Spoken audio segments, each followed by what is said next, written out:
নমস্কার, আমি সোনা আর তোমরা দেখছো সোনাস কিচেন। আজকে আমি তোমাদের সাথে শেয়ার করব পাস্তার একটা রেসিপি।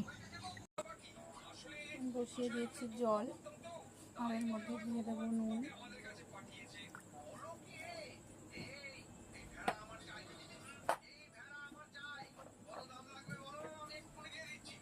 আর দিয়ে দেবো সামান্য একটু তেল। এই রান্নাটা করার জন্য খুব একটা বেশি উপকরণ লাগবে না, শুধু লাগবে একটু টমেটো, আর যেহেতু এটা একটা স্পাইসি হবে একটু শুকনো লঙ্কা দিয়ে এটাকে আমি একটা পেস্ট, সামান্য জল দিয়ে এটা আমি একটা পেস্ট করে নেব। এটা ফুটে গেছে, এবার দিয়ে দেবো পাস্তাগুলো।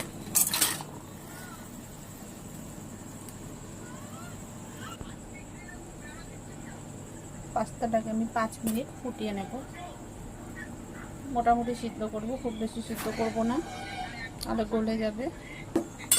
পাস্তাটা সিদ্ধ হয়ে গেছে, এবার আমি নামিয়ে নেব। ঠিক আর বেশি সিদ্ধ করা যাবে না, তাহলে গলে যাবে একদমই।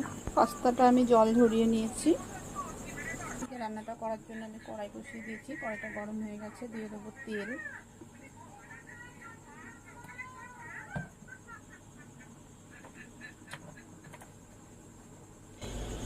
এটা রান্না করার জন্য যেটা সবথেকে বেশি প্রয়োজনীয় সেটা হলো রসুন। আমি ছোটো ছোটো কোয়া 5টা রসুন কুচি কুচি করে কেটে নিয়েছি। এটা মোটামুটি হালকা গরম হয়েছে, বেশি গরম করা যাবে না, তাহলে রসুনটা পুড়ে যাবে। আমি দিয়ে দেবো রসুনটা।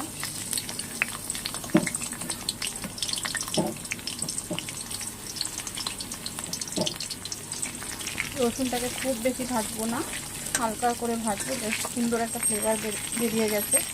এবার দিয়ে দেবো টমেটো আর লঙ্কার যে পেস্টটা আমি করেছিলাম সেটা।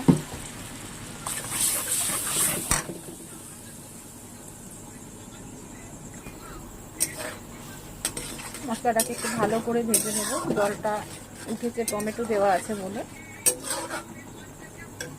ভালো করে ফুটে উঠলে তারপরে আমি পাস্তাটা দেবো। মশলাটা অনেকটা শুকিয়ে এসেছে, এবার আমি দিয়ে দেবো সামান্য নুন। যেহেতু আগে দিয়ে সিদ্ধ করেছি তাই অল্পই দেবো, লাগলে প্রয়োজনে পরে দেবো। একটু দিয়ে দেবো পাস্তাগুলো।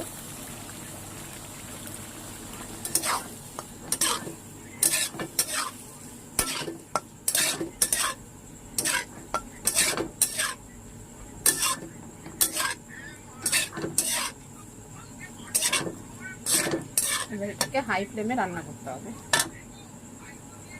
অলমোস্ট হয়েই গেছে, বেশ কিছুক্ষণ নাড়িয়ে আমি নামিয়ে নেব।